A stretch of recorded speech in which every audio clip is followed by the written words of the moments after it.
खुलुमबाय आंनि मुङा मुस्रि रबीन्द्र नार्जारी बादाय नं 40 गामि हातिजान बियाब सानजा जनाय जिल्ला धेमाजि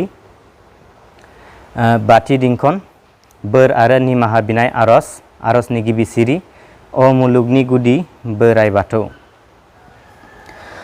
अ मुलुगनि गुदि बोराइ बाथौ गोसो होना खुलुमदों अ आफा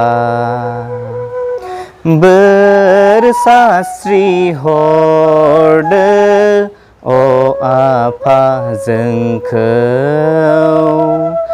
अ मुलुगनि गुदि बोराइ बाथौ गोसो होना खुलुमदों अ आफा बोर सास्रि हरदो अ आफा जोंखौ नोंनि गासै सोरजिखौ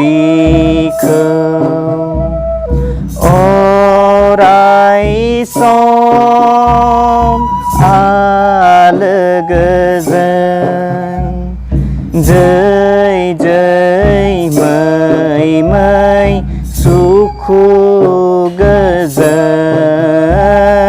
लाखिदो अ आफा सोरजिगिरि बोराइ बाथौ नोंनि गासै सोरजिखौ अराय सम आलो गोजोन जै जै मै मै सुखु गोजोन लाखिदो अ आफा सोरजिगिरि बोराइ बाथौ अ मुलुगनि गुदि बोराइ बाथौ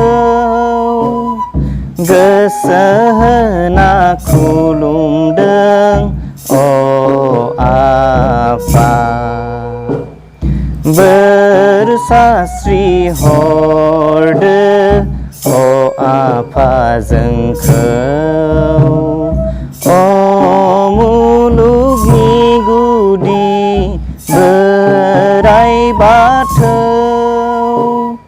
गोसो होना खुलुमदों अ आफा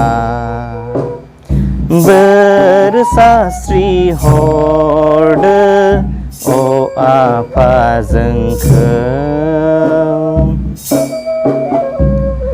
आरज गाबना रायसनदों जों नोंनि खाथियाव दाय दोफोननि निमाहा बिना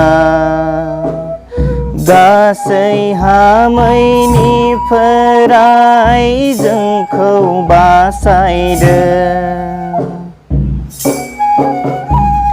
खैफोद आफोदनिफ्राय राहा खालामदो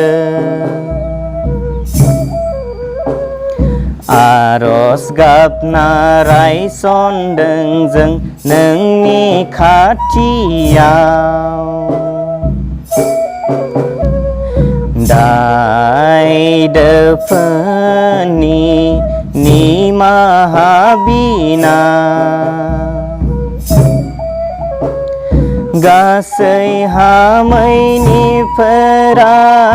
जोंखौ बासायदो